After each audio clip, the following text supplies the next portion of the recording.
Welcome to The Explainer. You know, if you're a sports fan, you get it.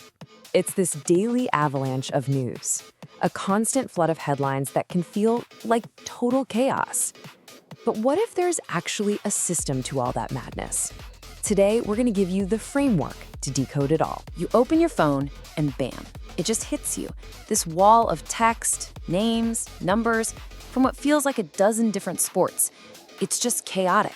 And honestly, it feels like it's designed to be overwhelming.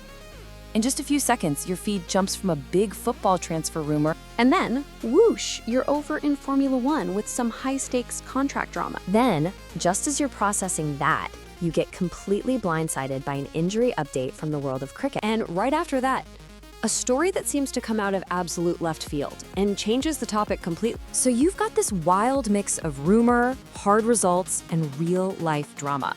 But here's the thing, there is a pattern to this madness, and today we're gonna decode it together. All right, let's kick things off with the biggest category of them all, the Great Transfer Saga.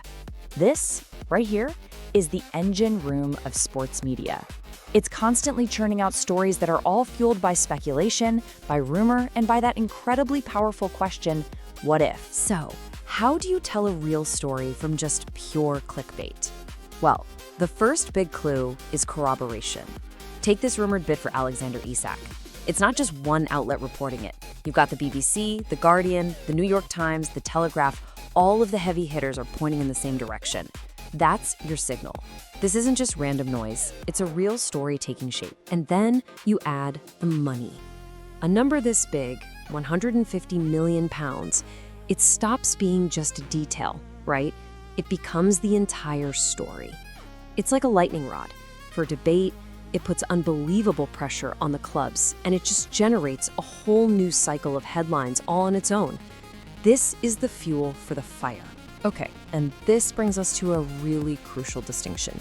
You have to look at the language in the headline. For Isak, the words are all about potential.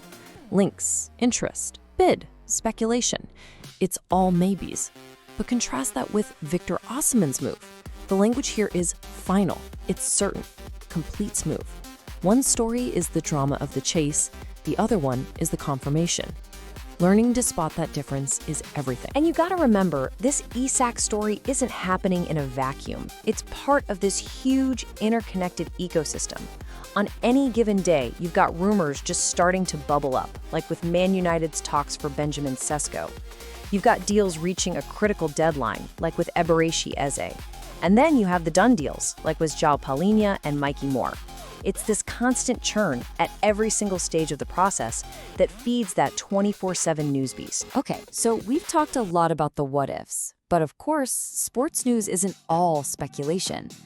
The second major category is about what actually happens. It's about that final whistle, the checkered flag, the concrete results that put an end to the debate.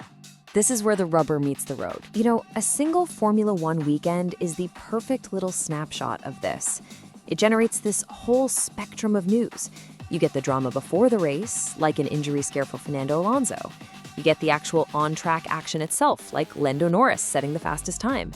And you even get news that shapes the entire future of the sport, like Max Verstappen committing to his team for 2026.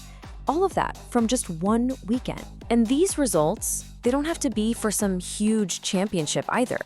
Even a preseason friendly makes headlines. Why? Because unlike all that speculation, this is definitive. There's a winner, there's a loser, and there's a key moment. In this case, a spectacular goal. It's a hard fact, and that cuts right through all the speculative noise. And what's really fascinating is how a single event on the field can create these huge ripples far beyond it. A player like Chris Wokes gets injured, and suddenly the story isn't just about his recovery. No, it instantly blows up into this huge debate about the very rules of the game itself. That one moment of action sparks a much, much bigger conversation. All right, our third and final category. This one takes us completely away from the pitch. It reminds us that, athletes are people, and their lives off the field create some of the most compelling and sometimes the most difficult stories in all of sports. This is the human drama that happens beyond the whistle. I mean, just look at the case of Lucas Paqueta. Yes, he was cleared of the allegations, but the real story wasn't just the verdict. It was the nightmare, as The Guardian put it, that he and his club had to go through for months. It's this powerful reminder of the intense human cost of these controversies, even when you're proven innocent. And the sheer range of this human drama is, well, it's massive.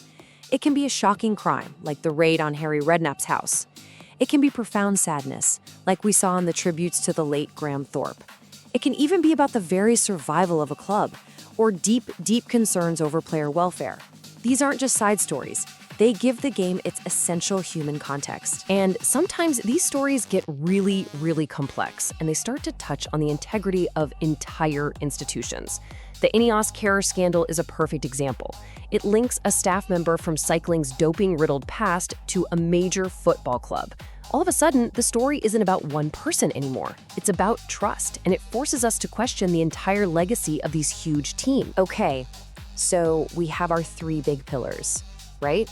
Speculation, results, and human drama. Now let's put it all together and see how these elements combine to create this relentless 24/7 news machine. So let's go back to that Isak story one last time. But now let's look at it through this new lens we have. You can see the life cycle so clearly. It starts with one single spark, that initial report. Then it catches fire as all the major outlets confirm the story, giving it real weight. And finally, it just explodes into this whole universe of analysis, debate, and fan reaction. The key takeaway here is that it's not random. It's a predictable, repeatable pattern. So when you step back and put it all together, your daily sports news diet looks kind of like this. It's made of our three core ingredients, but just look at how much real estate that speculation and rumor bar takes up. It's that what if that really keeps us hooked, while the results give us the facts and the human drama gives us the heart. And really, that is the key. The next time that wave of headlines hits you, just ask yourself the question, is this speculation? Is this a hard result? Or is this about the human drama? The moment you start seeing these patterns, the noise just starts to make sense. You're no longer just scrolling through the news, you're actually decoding it. So I'll just leave you with this to chew on. In that endless cycle, from all the rumors to the results to the real-life drama, what are the stories that truly define the game for you? Thanks for watching.